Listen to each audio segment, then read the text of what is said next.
Hello, this is Con Stoops, And this is Convex. and welcome back to another Lumion Legacy HTUC video. And today's video, we're going to be talking about Dreggodyne. Dreggodyne, because it received a staunch ability and it lost Anomaly, we have to talk about it because this fundamentally changes pretty much the entire competitive metagame and how you're able to use Dreggodyne. So, from the counters and checks and teammates, in order to know how to use Dreggodyne in your battles, as well as knowing the roles and sets, you will have to know in order to use Dreggodyne. Today's video, we're going to be talking about how to use and counter Dreggodyne. So the role that Dreggodyne is going to be playing in your matches is an essential question to ask because we of course need to know how to use it, and our base stats will help us answer that question. First off, the bad thing about Dreggodyne is that it has a bad melee attack, melee defense, and speed stat. In fact, you can also argue that its melee attack stat is the only bad stat to have, as its speed stat still outspeeds most walls non-invested, and with its melee defense it's able to be pretty good, specifically with its HP stat, which makes it even better.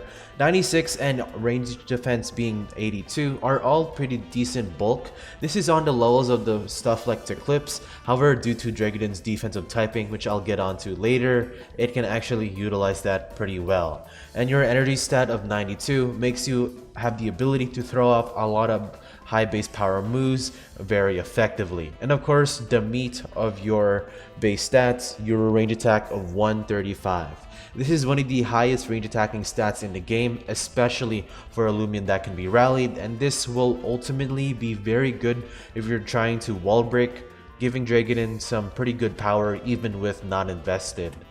And Dreggodyne's offensive typing of Darkened Air, it can hit so much typings, all of these all super effectively, and of course there is a few resisting stuff that can of course make this hard to deal with. Each of these typings can single resist one of Dreggodyne's coverage, but this doesn't really affect Dreggodyne all that much considering it has other coverage options in Draco Beam. So what is the role that Dreggodyne is going to be playing in your matches? It can be a great offensive and bulky Lumion, and it does have some defensive niches, specifically with some metagame matchups, and of course staunch. So with that out of the way, let's get right onto the sets. Nimble also helps to get the jump on faster offensive threats after a battle, like Zulong, Solbus, Stratosaur, Hunder, and Shienta, as non-nimble Dreggodyne variants still get undersped by all of those threats even if their speed has been lowered by one stage. The second notable set for Dreggodyne involves investing into its defenses to allow for better store-breaking ability with the set Robust, Smart, Very Frail. Robust allows Dreggodyne to take more hits when it's on the field and dish out as much damage as possible, and also allows for an easier time clicking a move. The moveset of choice on the faster, offensively oriented set is going to be Draco Beam, Egg Storm, Peace of Mind, and Provoke. Now, Dreggodyne has a few different options it can run for a fourth move, and you can very easily run them over Provoke. However, Provoke was chosen because of its innate ability to completely shut down certain defensive supporting Lumions on the opposing side of the field, some of which include Solbus, Gasstroke, and Cleone. Provoke also helps if you've gotten into a setup war with something like a Pyrolin, or even offensive Lumions with setup, for example Ferroglyph. Provoke just helps a ton with preventing Lumions from recovering or setting up, which makes winning the 1v1 against them significantly easier. However, other options for Dreggodyne can include Gust over Provoke, which converts your role as a Stallbreaker into more of that of a setup sweeper. Gust not only allows you to remove hazards on your side of the field, it can also speed creep all of the Lumions I mentioned earlier at +1. Other options can include Slumber for recovery, Mud Spatter for metal types like Cyanite, or Dreggodyne for fire types like Solbus Eruptodon, as well as hitting to Clips neutrally. However, outside of that, Air Stab isn't really that great at the moment, because you already chunk fire types with Draco Beam, and Eclipse is literally nowhere at the moment. The moveset of choice on the defensively oriented set is going to be pretty much the exact same as the offensive set with Draco Beam, Egg Storm, Peace of Mind, and Provoke.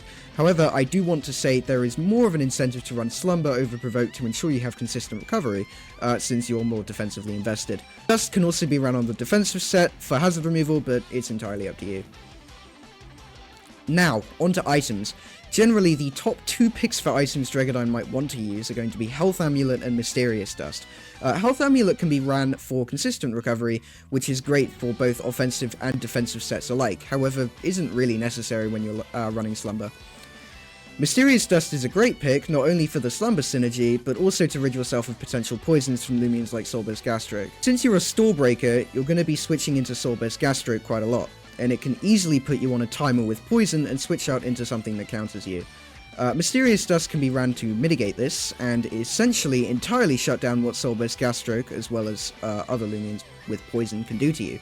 However, these aren't the only 2 items you can run on it.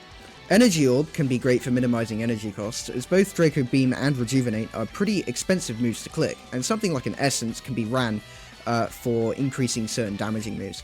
Pearls can also be ran to allow Dreggodyne to win certain matchups, like Shine Pearl for things like Shienta and other light types. However, this is generally situational and only recommended if you know what you're doing. Anyway, onto TP spreads. The offensive set runs 200 ranged attack, 200 speed, 20 energy, 56 health, and 24 melee defense. The 200 ranged attack and 200 speed maximizes both your offensive presence and speed, allowing you to outspeed and deal as much damage as possible. 20 energy brings you up to 256 energy, allowing for 3 Draco Beams with 75 energy remaining. You can use that 75 energy to essentially click any utility moves, since Gust, Peace of Mind, and Provoke all cost 25 energy. Entirely depends on what you need when you're on the field, though do keep in mind Slumber costs twice that of Peace of Mind, Gust, and Provoke. In addition, when holding Energy Orb, you can click 2 Draco Beams, 3 Egg Storms, and either 3 Provokes, 3 Peace of Minds, or 3 Gusts. The defensively oriented set, you'd want 184 health, 20 energy, 176 melee defense, 40 ranged attack, and 80 speed. 184 health and 176 melee defense with a robust personality make you fairly bulky on the range side, and also makes Power Cuff's Mimask's Primal Slash a 4-hit KO, yes, accounting for Ancient Stab, as well as taking hits better from melee threats currently in the meta like Tartar. 20 energy is for the exact same calculations as previously mentioned, and 80 speed TPs creep Brawny Colossotrops. The last 40 ranged attack TPs are leftovers, however with a smart personality cleanly OHKOs 104 health Cosmeor Unleashed with Draco Beam, which is definitely nice, but Cosmeor isn't all that relevant at the moment. Anyway, back to Stoops. Now, offensive and defensive counters and checks. The best way to actually deal with Dreggodyne itself is predicting what move it's going to be using and then swapping into an offensive threat that was able to threaten Dreggodyne out. First off, Lumions that can just hit it super effectively, like Hunder, and electric types like Joltooth, Halvantic, and then Shienta, all do pretty well against Dreggodyne. You usually want to use melee attackers against Dreggodyne, as Dreggodyne will most likely be up a few Peace of Minds before you actually having to revenge kill it. Also, notice that most of these Lumions, with the exception of Shienta and Halvantic, actually do have some odds at swapping in on its coverage. While definitely not the most biggest odds, it is definitely something you want to try and consider. You can also use forms of revenge killing, pivoting in. There's just a bit of ways to actually offensively check this thing. However, in terms of defensive checks, I would only use Pyrelin or Seer Knight. Any other defensive Lumion is destroyed by Provoke, such as Stratosaur and Soulburst Gasstroke. Pyrelin, no matter if it gets provoked on a swap, will be able to 2-hit KO with Fire Breath. And as for Seer Knight doesn't care for the provoke, as it is a melee attacker and can just hit Dreggodyne on the weaker melee defense side.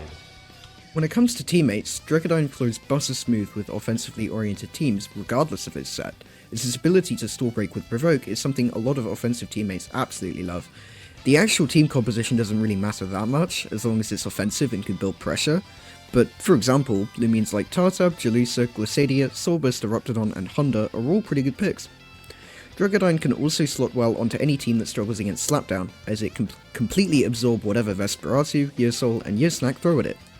A fire type is also recommended to melt icicle traps, since Dreggodyne is weak to them. Finally, because of Dreggodyne's middling speed tier, it benefits greatly from slow pivots like Tokumori to pivot it onto the field, as with Nimble it can speed creep Lumions around the 100 to 110 speed range after a battle.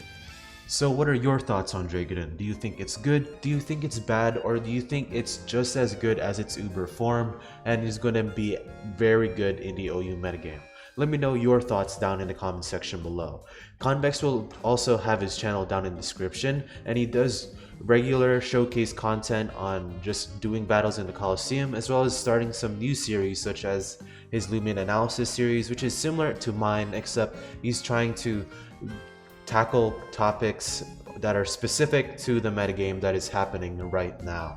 So if you like the video, then of course like it, and then subscribe if you want to see more of these type of content in the future. Suggest some Lumions down in the comment section below you want me to do future videos on, or any type of video idea in general. And of course remember that Zulong is still a dumpster fire.